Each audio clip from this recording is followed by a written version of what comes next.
I'll call to order the Monday, September 23rd, 2024 regular council meeting. Before we approve the agenda, I'd like to move a late addition. I will propose to add AME roundup to 7.7 of the consent agenda. Can I have a seconder for the motion? Thank you, Councillor Hoffman. Discussion? Any issues? All in favor? Opposed? Carried. So we'll add that to 7.7 AME roundup discussion. Thank you. I'll take approval of the agenda, please. Councillor Julik. That the September 23rd, 2024 regular council meeting agenda be approved as amended. Thank you. Seconder. Councillor Hoffman. Discussion? All in favor?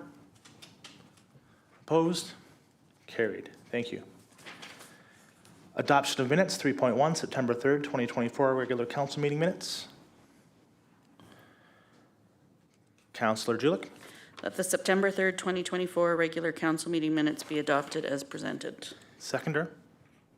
Councillor Clickash. Discussion? All in favor? Carried. 3.2, September 13, special council meeting minutes. Councillor Julik. That the September 13th, 2024 special council meeting minutes be adopted as presented. Seconder. Councillor Clicklash. Any discussion? All in favor? Carried. Thank you. Any business arising from the minutes, council? Staff? No. Thank you. Delegations and petitions. 5.1, Tumbler Ridge Health Awareness Planning Committee. We have Dr. Akanembu, Cristal Bertrand, and Shirley Othheimer here to present on Health Awareness Week. Please, to the delegation. That is very close.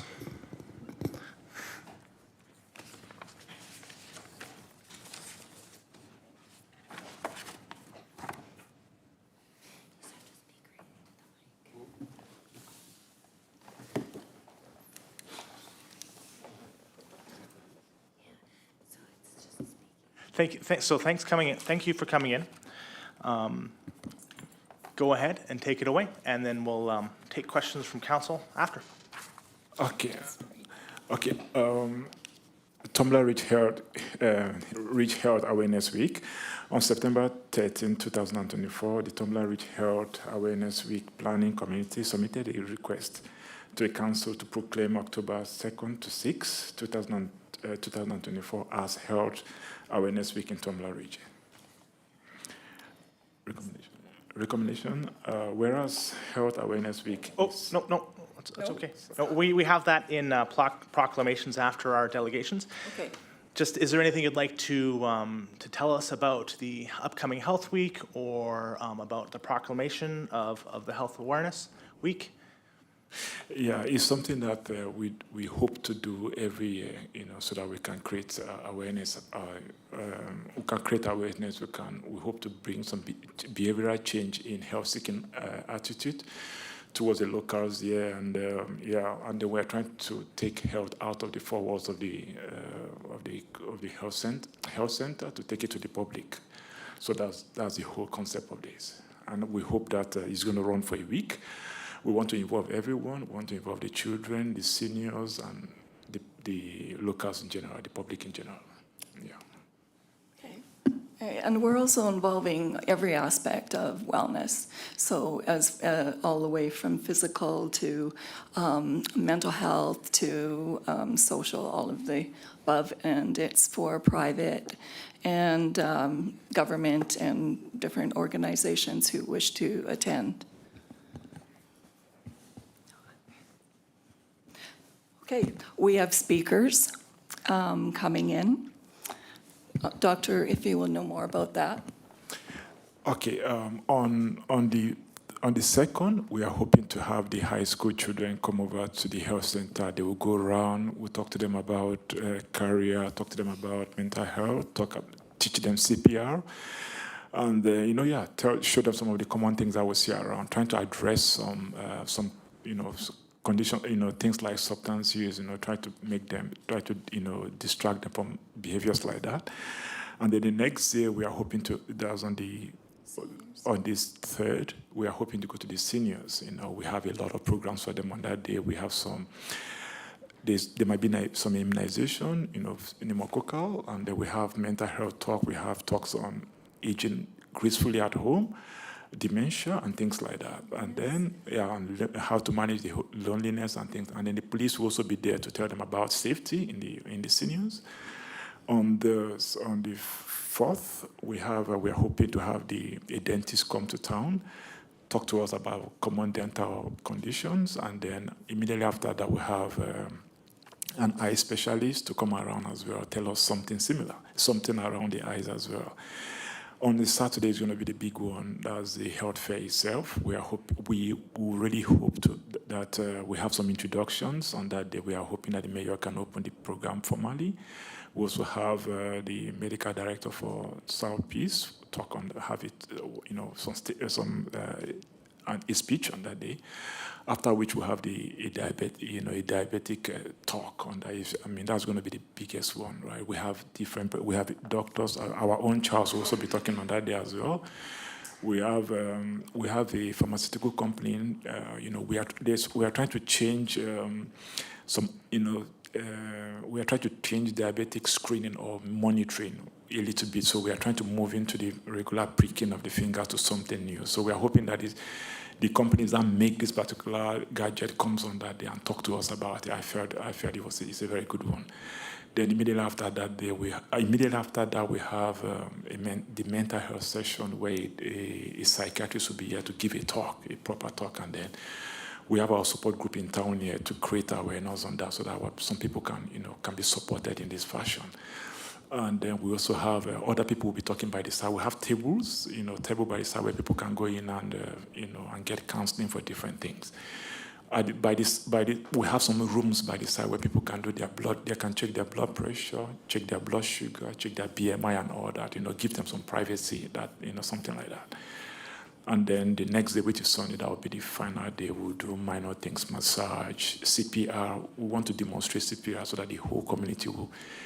I had a patient there was a patient sometime in this town who lost her partner because he had a cardiac arrest in the night, and the ambulance called this person. This person said he didn't know how to do a CPR. So I think it's something that every one of us, the public should know. You never know who you can save through that. So things like that will come out on Sunday to close the program.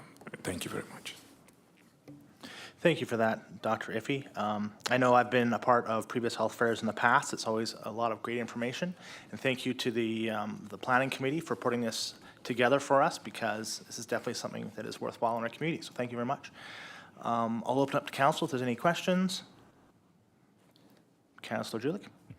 Hey, I realized I was being rude, and as I'm looking at the schedule that's included in our package rather than looking at you guys as you were presenting, so I apologize for that. I just was really excited to see all the things that you guys have lined up, and so my question is the goal of having us proclaim that this be the Health Awareness Week.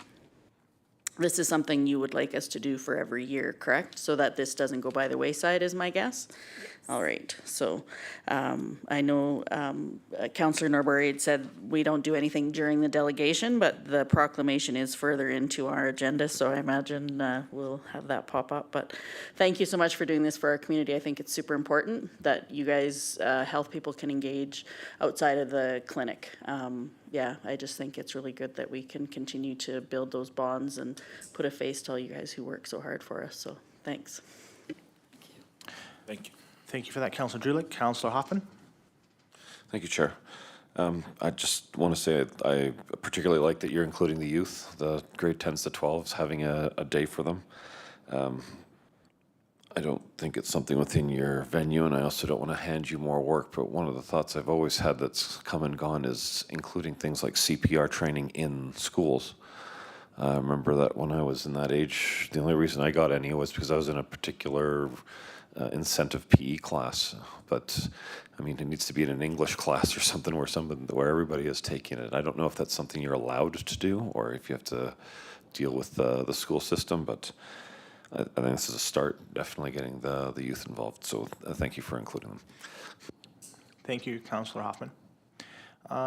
So since it was brought up, Mrs. Scott, for, let me slow down here. So our proclamation later in the agenda would just be for this year, to have like a yearly proclamation. I'm not exactly sure of the exact procedure there, but I'm sure that's something that we could probably take a look at some future point. Ms. Scott, do you know if there's any procedure that could potentially allow us to proclaim the first, say, like, first week in October as like Health Awareness Week? Ms. Scott? No, I would have to research that further. Okay, thank you. Any more questions or comments from council? Councillor Tissot?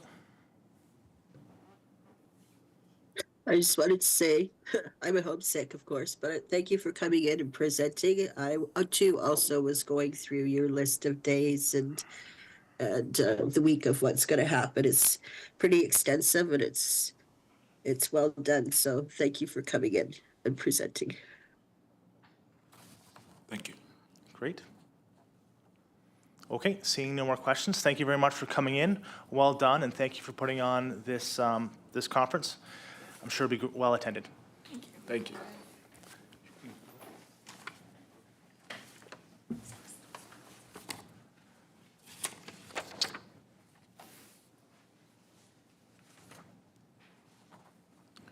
Moving along to 5.2, BC Wildlife Team, we have Brian Paterson here to talk about chronic wasting disease and to present about the backgrounds and risks associated with chronic wasting disease. Mr. Paterson, take it away. Okay. Yeah, thank you very much. Can everybody hear me all right? Council? Yep, we're good, thank Okay, you. excellent. So I'm just going to share my screen here, and hopefully we'll get this rolling pretty quick. Okay. Let's see here. Okay. Now, does everybody see an initial presentation slide here? Is that Yes, what so we're looking at? just so you're aware, we can Okay, excellent. see your screen, and we have a copy of your presentation in front of us as well. Oh, okay, that's great. I made a few last-minute modifications, but it's essentially the same. So, yeah, thank you very much for allowing me to provide some information about chronic wasting disease today. Ultimately, we're hoping to get some participation from Tumbler Ridge in the program. I'm calling in from Eris, just outside of Dawson Creek, and I'm sorry I couldn't be there today. So yeah, with my 15 minutes, I'd just like to take you through a little bit of background about chronic wasting, what's been happening in the province, and I guess what we can do potentially in Tumbler Ridge to help with the efforts. Okay, so the outline, what is chronic wasting disease? How does it spread throughout North America? And oh yeah, okay, yep. Sorry, it's showing me the next slide as well, so I was getting a little confused what you're looking at. I'm okay. You know, how does it spread? Is there a human health risk involved? What we're doing in British Columbia to test for CWD? What's the provincial surveillance and response look like? And I think the goal, a modest goal, is to have a sample freezer available for hunters in Tumbler Ridge to participate easily in the program. So a little bit of the background of chronic wasting disease. It's a it's a prion disease, much like mad cow disease, that affects members of the deer family or cervids. So this could be moose, deer, and elk primarily, although it can actually affect caribou as well. It's always fatal. There's no treatment. There's no vaccine for it. These prions, they're very long-lived in the environment. They're very difficult to detect. In fact, many animals that appear perfectly healthy could be carrying chronic wasting disease, and it'll just be a matter of time before they start showing clinical symptoms of it. Chronic wasting disease has been associated with long-term population declines, when you get high prevalence into the population. There is no known transmission to humans. However, governments throughout the globe recommend not consuming infected animals, and we have examples that are closer, fairly close: Alberta, Montana, Saskatchewan, that we can draw from here. So the origin of chronic wasting disease is actually unknown. It was first documented in Colorado in research facilities in the 1960s in captive mule deer. It was first described as a prion disease in the 1970s. Again, this is similar to mad cow disease, these prions. First documented in wild animals, wild deer, in the 1980s in Colorado. Continues to spread across North America and into Europe. In Saskatchewan, so getting closer to home, 1996, it was first found in farmed elk, and by 2001, it had entered into free-ranging mule deer populations. In Alberta, 2002, especially on the eastern side of Alberta, it was found in farmed whitetails, and then in 2005 in free-ranging mule deer. That's a spread map there. I'm going to show you that in a little bit more detail. Again, most animals that test positive appear perfectly healthy, and most of the samples come from animals that people are hunting, right? So people are typically not going for sick-looking animals. They're taking healthy animals and then they're getting them tested. The symptoms can take, a year and a half minimum to show up, and these prions are shed throughout the course of the disease. In fact, young animals can actually be born with chronic wasting disease, and it can be transferred during birth. In later stages, some of the symptoms that you might see and people would associate with chronic wasting disease could be weight loss, poor coordination, trembling, frequent drinking.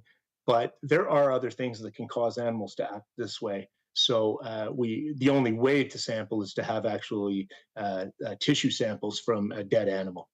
So we shouldn't expect to see sick animals in the wild or be able to diagnose them as having CWD.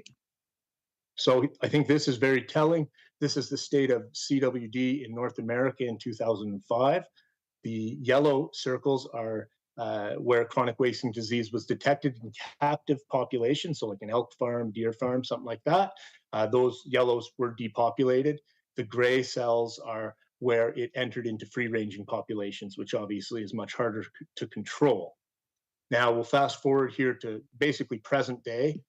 And I can go back and forth a couple times, but you can sort of see how it's spread in all facets, whether it's through free-ranging populations, captive facilities, either depopulated or current. So I'll go back 2005 to 2024, right?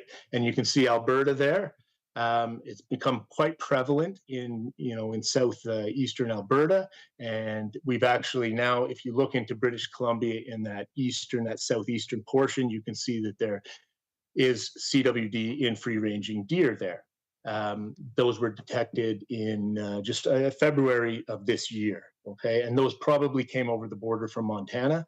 We also have detections now in Oregon and Washington State, so it is spreading quite quickly. In a little bit more detail, these are the two positives from early in 2024, so earlier this year near Cranbrook. And there is mandatory sampling in many of the management units in Region 4. We, of course, don't have mandatory sampling in our area or throughout the rest of BC, so voluntary submission of samples is the only thing we really have to go on. BC has had basically a CWD program since 2002. Tested thousands of animals, and it was just in last year, or basically this year, that we had a couple positives in the south. It's based on prevention, early detection, and preparedness. So we can see that the risk level is increasing. In the Northeast, we've always been on a bit of heightened awareness, mainly probably coming from Alberta. CWD and the prions that cause it can be transferred through a number of things, as I'll mention, but through people transporting carcasses, intact carcasses when they shouldn't, so on and so forth. Once it's into a free-ranging populations, it can be extremely challenging and costly to manage. So really, prevention and early detection is by far the most effective strategy. We have an opportunity, at least in northern BC, to still be proactive. And our goal, of course, is to keep chronic wasting disease out of northern British Columbia. I used to say out of British Columbia, but that has changed. So some of the risks, transporting infected carcasses. Some hunters don't understand that there's certain materials that you're not supposed to take across the border.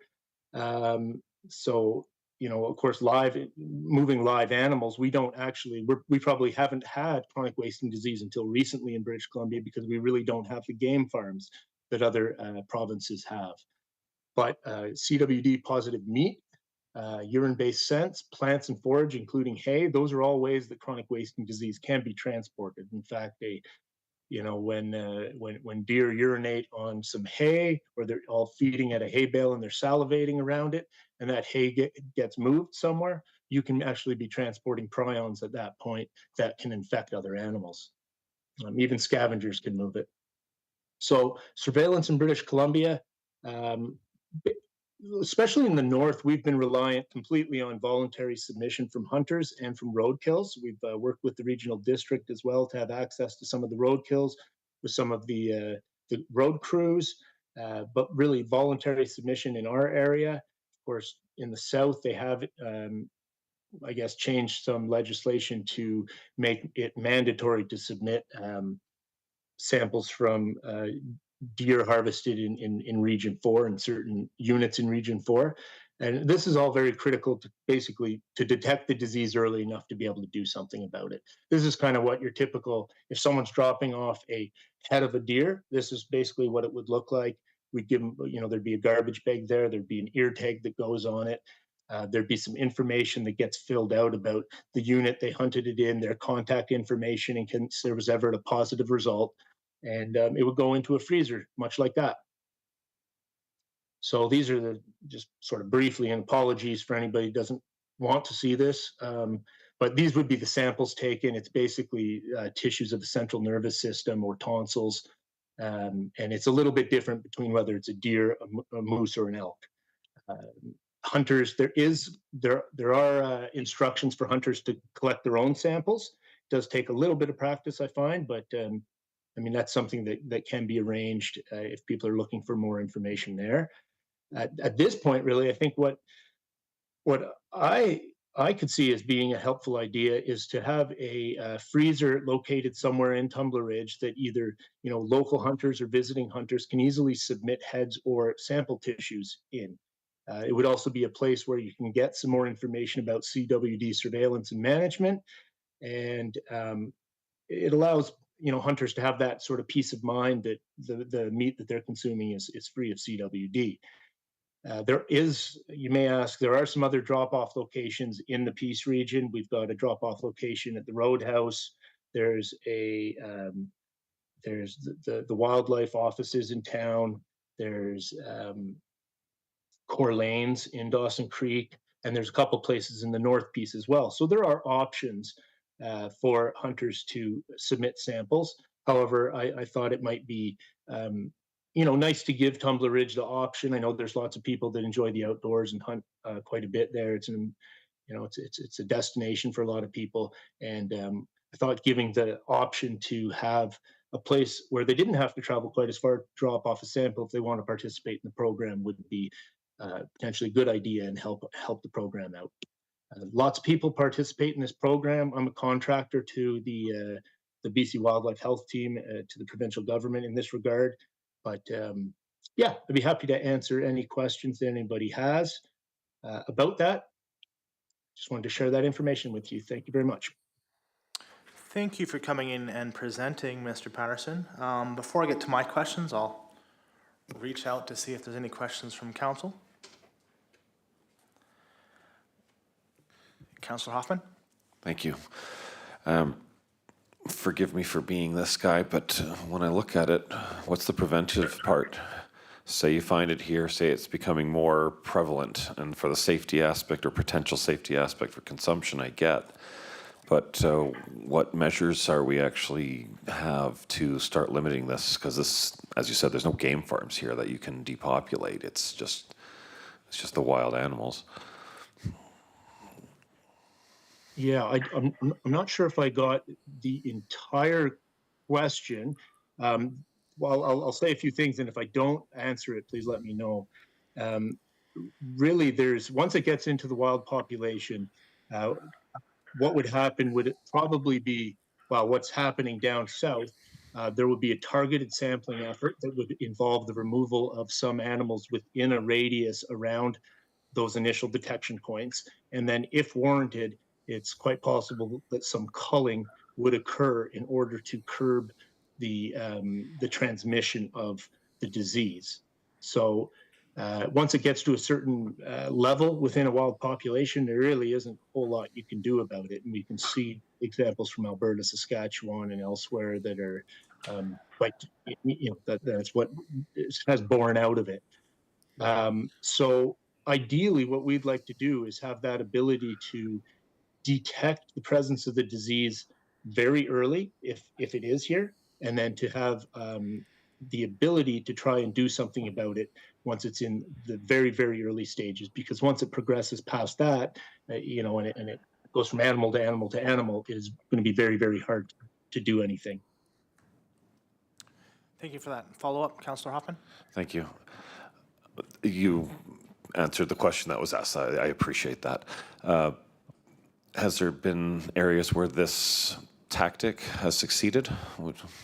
There are, I believe, in New York State it worked, and there may be one other location. The issue is that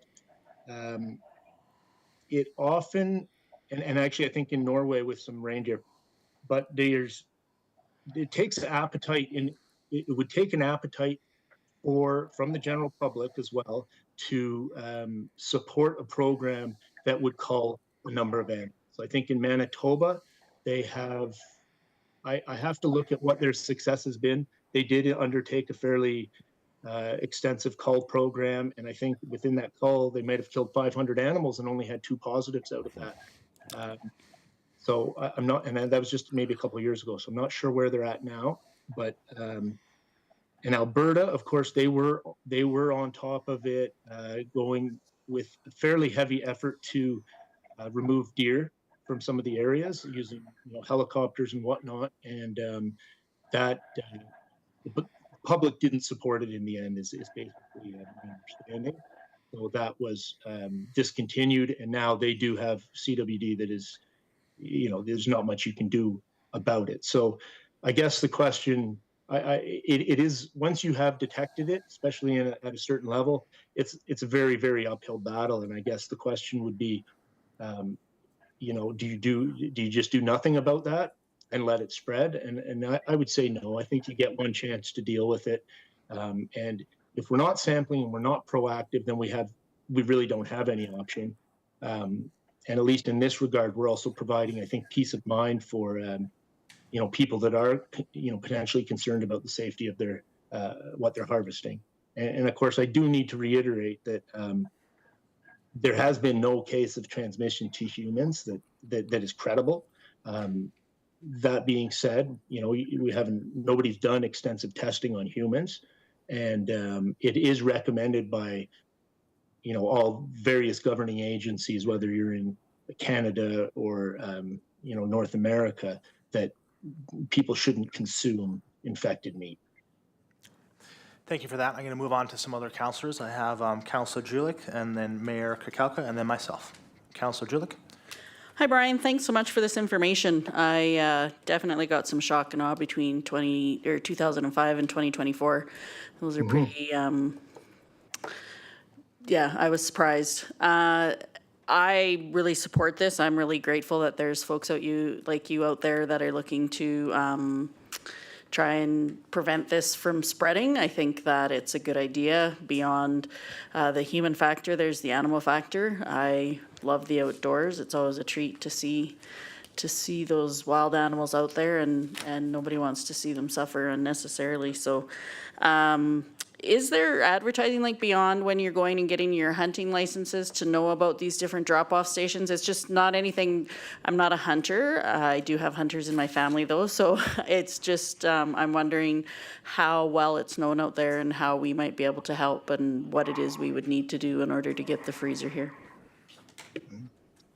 Yeah. Okay. Thanks for the questions. The BC BC government, provincial government has quite a bit of information about chronic wasting disease and where you can drop samples off, whether it's heads or samples that people have taken. There's also information, just about the disease in general on the government websites. NGOs, I think they're NGOs like the BC Wildlife Federation. They've been a strong supporter of this program for a long time, and they have a lot of information on their websites that they'll share through social media and so on. So there is information out there.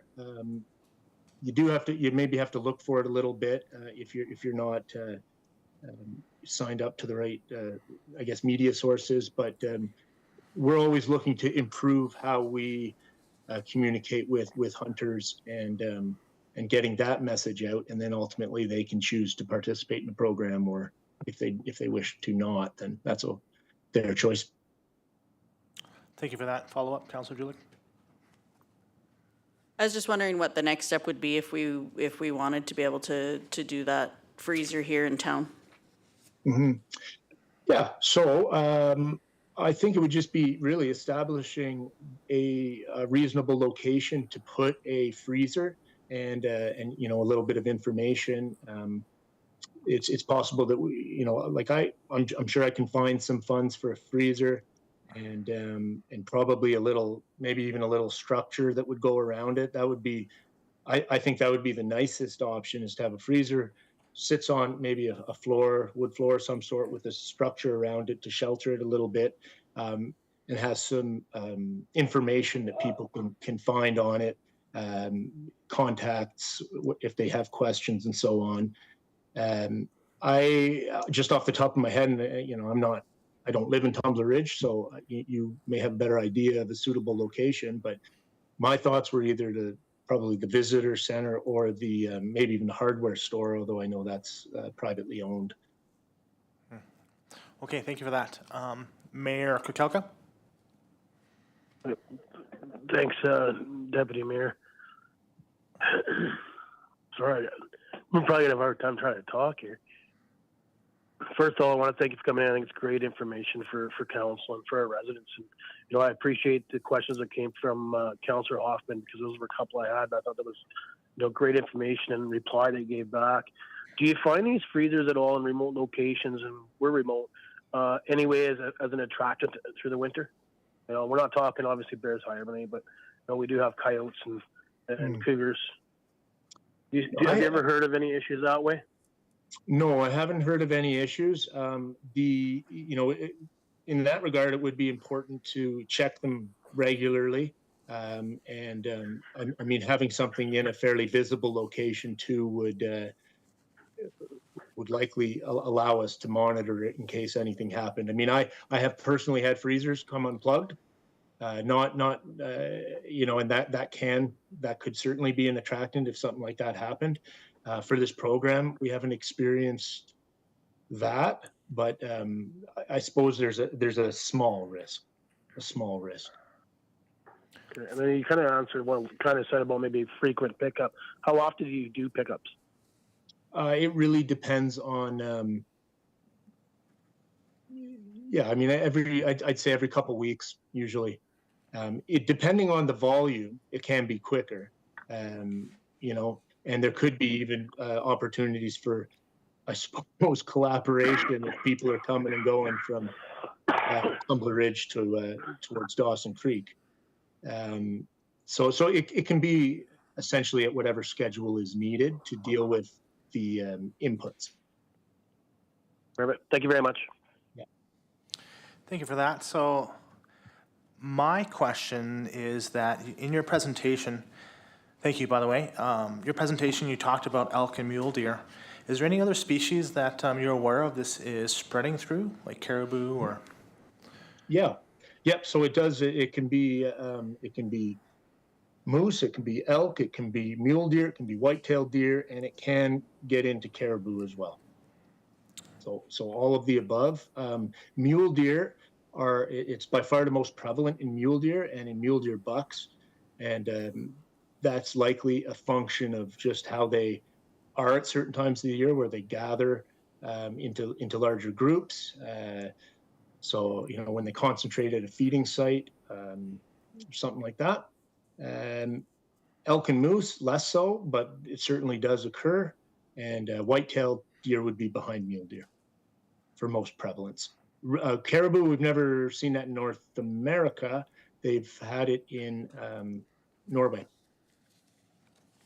Useful information. So just basically in the ungulates and nothing in the predator species, just the prey.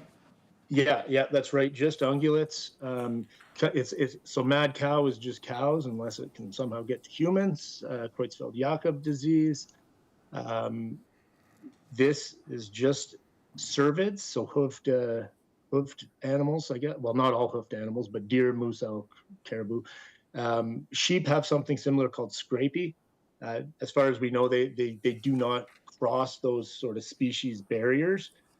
CWD, however, could be transported from a predator, like if a coyote ate an infected carcass on the side of the road and then, say, went and moved that carcass around or even defecated somewhere else, it could spread prions that would potentially infect another ungulate.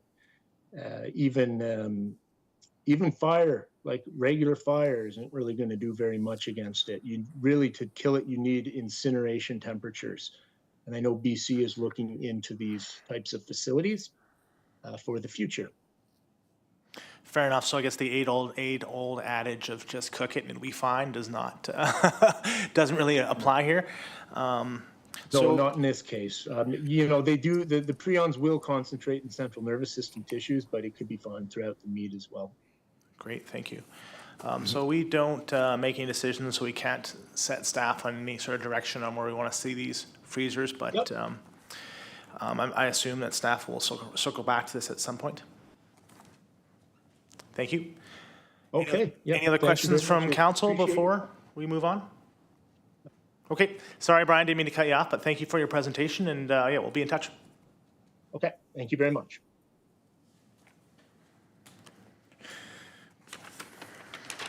Okay, so moving along to 6.1, proclamations.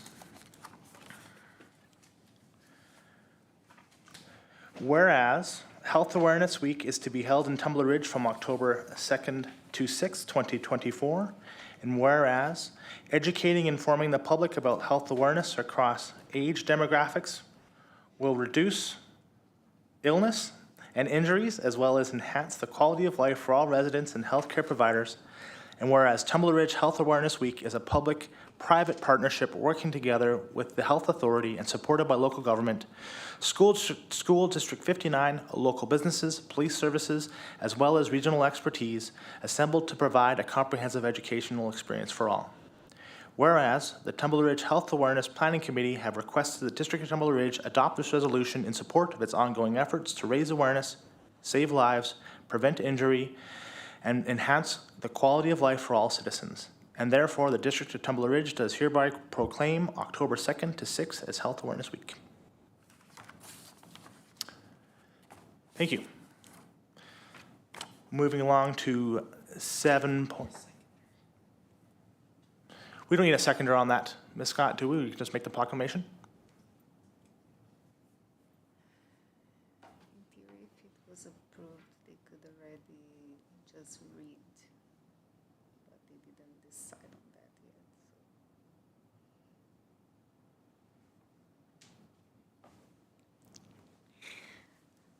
I believe in order to be a true motion of council, it needs to have a mover, a seconder, and be voted on.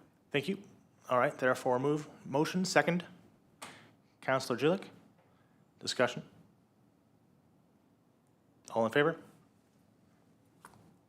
Carried, thank you. Thank you, Councillor Jilek. Moving along to 7.1, consent agenda. Councillor Jilek. That all items in the September 23rd, 2024 consent agenda be moved for information. Seconder. Councillor Clickash. Discussion. All in favor? Opposed? Carried. Thank you. Is there anything council wishes to pull from the consent agenda? Councillor Hoffman? 7.5, HD mining. For discussion? For discussion, For seconder? Councillor Julik. Discussion? All in favor? Carried. Councillor Hoffman, take it away. Thank you. As I read it, they were requesting a letter of support, and I have no issue giving them a letter of support.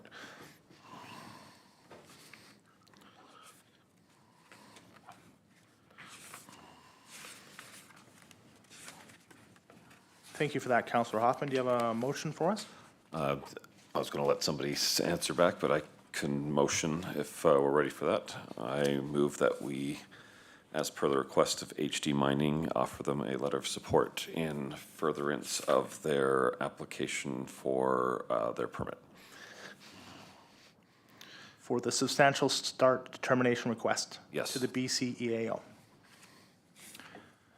Thank you. Seconder? Councillor Julik. Discussion?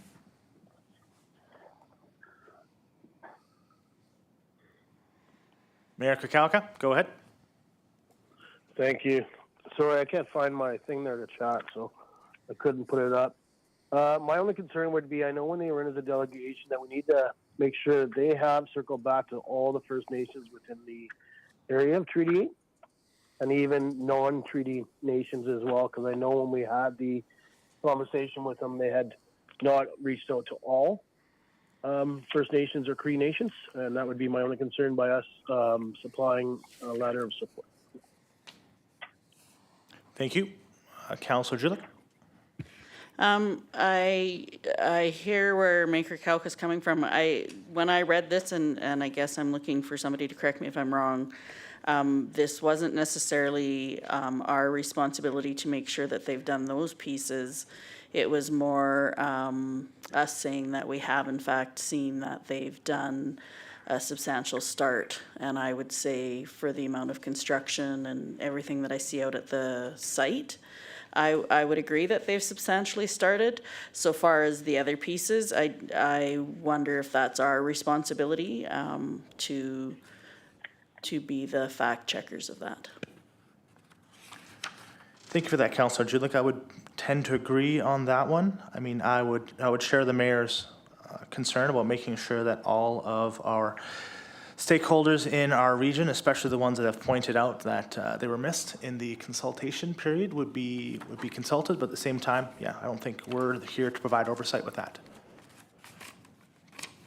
And go ahead, Mayor Kukalka. Thank you. So, like, my concern is we are trying to build this partnership and being great neighbors with our First Nations. And to me, I think we just got to be careful that we're not going ahead of them if they are not supporting the same projects. Like it does state in the thing where there's an impact. Sorry, I was just trying to find it all here. Where they mention certain nations: Blueberry River First Nations, Doig River, Halfway, Horse River, McLeod Lake, Soto. Nothing about Kelly Lake. Nothing about West Moberly. Oh, I lied on the other page. West Moberly's mentioned, so my bad. But that's my concern, is to make sure they're doing the whole thing. And I don't think it's us to make that pulse, but I think we also got to be careful that, you know, we're not just going and supporting something that maybe would not be supported by our First Nations. We've seen that happen up to Sikanka. Thank you for that, Mayor Kukalka. Councillor Julik. My question then, I'm not sure if I'm supposed to address you as chair or deputy mayor Norbert, chair. Sure. My question would then be is how would Mayor Kukalka like us to proceed with the letter? Like, I think that we could make some adjustments in the letter. My concern being that the question is October 3rd is when they'd like to have the answer by. So I guess I'm looking to see what the expectations are of Mayor Kukalka at this point.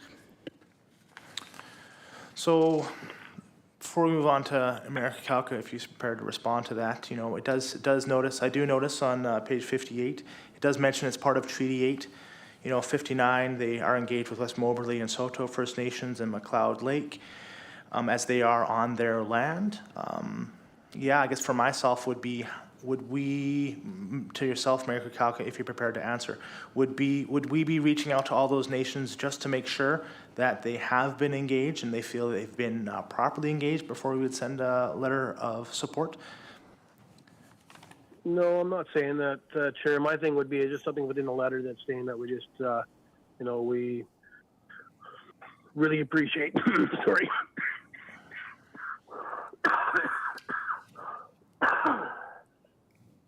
Sorry about that. Appreciate they took the time to make sure they reached out to all the Indigenous people of Treaty 8. At least something in our letter, I think.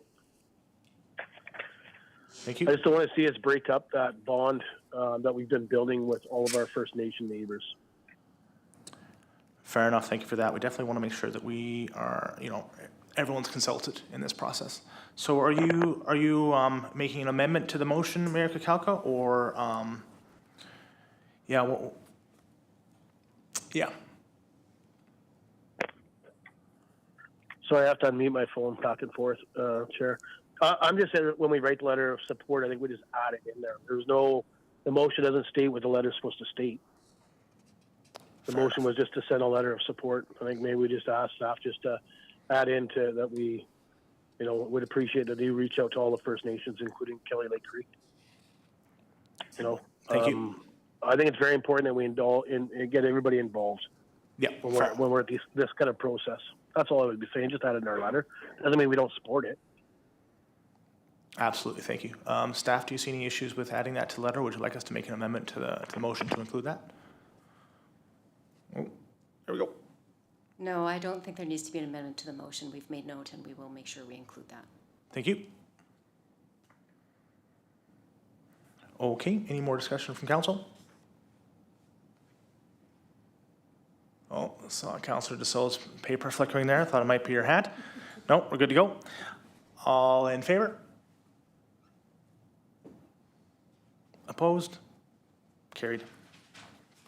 Thank you for that. Anything else council would like to lift from the consent agenda? I would like to lift out 7.6, Soto First Nations Bridgeway Consulting for discussion. Seconder, Councillor Julik. Discussion on bringing up for discussion. All in favor? Carried, thank you. So let me just get to our page here, excuse me. This was brought up to us via email to see if anybody wanted to attend. And if they do, we should bring it up now so that we can make an approval for them. I want to thank Councillor Dussault mentioned that they're interested in it. Yeah, so Mayor Kukalka? No, I'm sorry. I was just waiting to add something. Oh, to bring something up? Okay. Yes, sir. Thank you very much. Is anybody planning on attending this conference so that we could motion to approve the funds? Okay. Hello? Yes, Councillor Dussault. Yeah, after looking at our schedule for that week, I don't know if it's going to be possible for me to go. It's a council meeting Monday, a budget meeting on Tuesday, we have a day, and then we have the cultural training on Thursday. So I don't know if the timeline is going to work for me to go. Okay. We can find a way around some things, possibly. Fair enough. Thank you. I just didn't want to leave you out, as I know that you indicated something previously. Okay, so Mayor Kukalka, your comment was for a later agenda item? Okay, thank you. Seeing no more discussion on this one, is there anything else council would like to wish to lift from the consent agenda? Mayor Kukalka? Yeah, thank you, Chair. So I'm sorry. I was still trying to get dialed in and stuff, so I'm not sure what number you put the 7.7. AME. Okay, I'd like to bring 7.7 for discussion, please. Okay, 7.7 for discussion. Seconder, Councillor Julik. Discussion. All in favor? Carried. Go away, Mayor Kukalka. Yeah, thank you, Chair. So my thing is I think we need to get us, want to bring it forward to approve travel for this event in Vancouver. So I know I attended myself last year with Councillor Julik, and I think it's very important that we attend this. It's all about the mining one. So I know we have the resource one that happens in Prince George. But this one here is all about the mining. My apologies.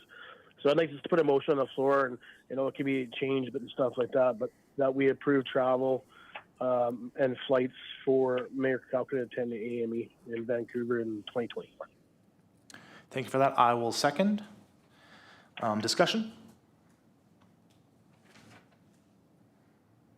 Gotta squint to make sure no one has their hand up there on Zoom. Okay, seeing none, I'll call to question. All in favor? Opposed? That is carried. Thank you. Is there anything else from the consent agenda council would like to lift? Okay, seeing none, we'll move on to 9.1, finance policies to be repealed. Councillor Julik. That council repeals the following policies: TR34 revenue, TR35 taxation, and TR50 grant flow through. Seconder, Councillor Clickash. Discussion?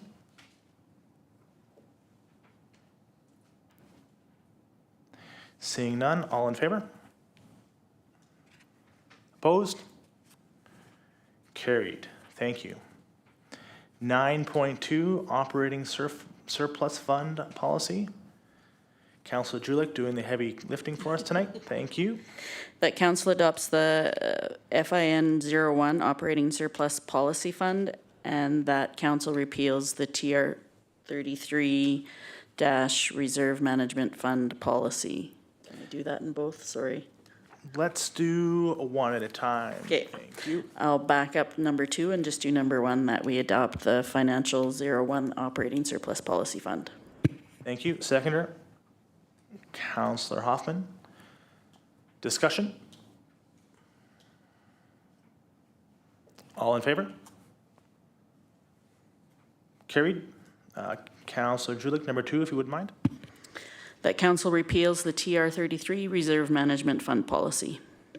Thank you. Seconder, Councillor Clickash.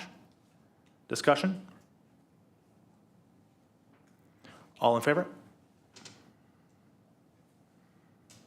Opposed? Carried. Thank you.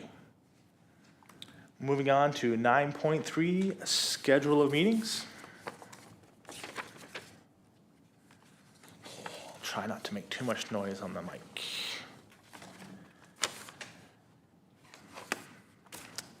Any issues, council?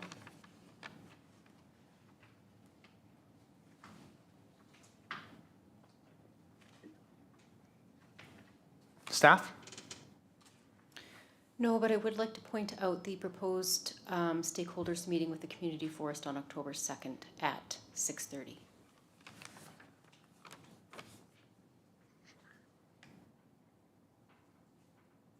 Thank you for that.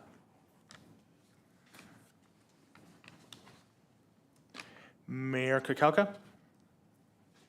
Yeah, thank you. Sure. I just wanted to confirm, I'm sorry I have a hard time hearing our CAO, that she was talking about the shareholder meeting with community force. Yes, that is scheduled for the 2nd at 6:30 p.m. Perfect. Thank you. Thank you.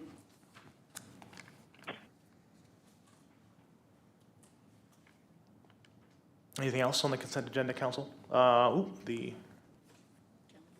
scheduled meetings, excuse me. Seeing none, we'll move to notice of motions. Any notice of motions this evening?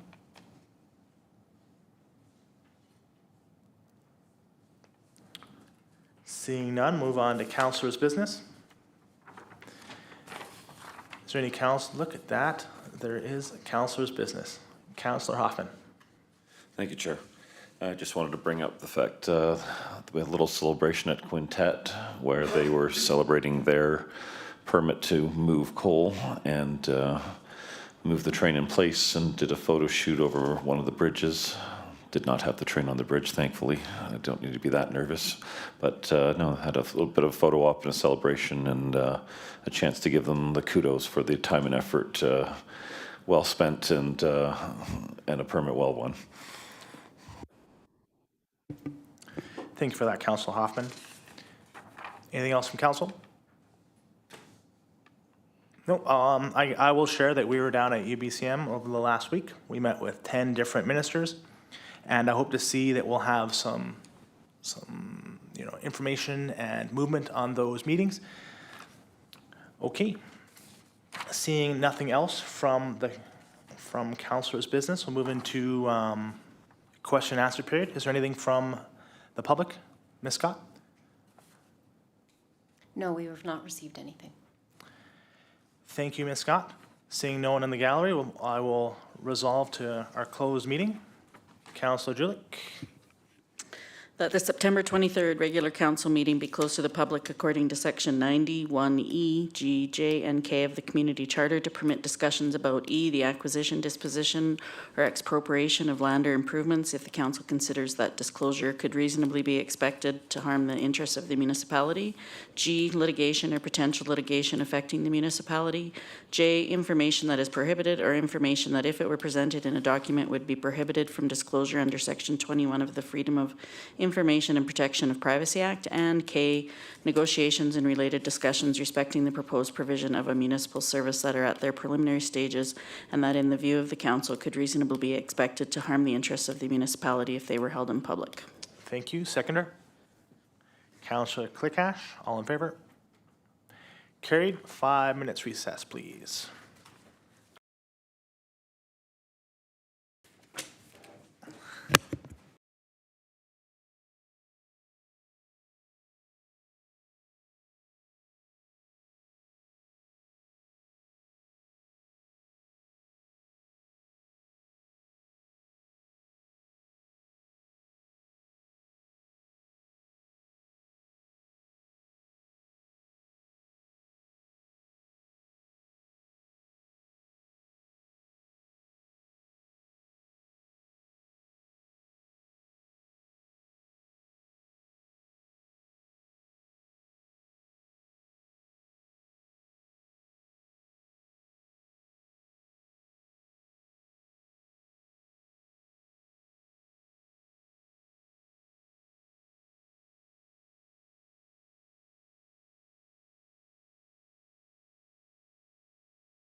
Here we go.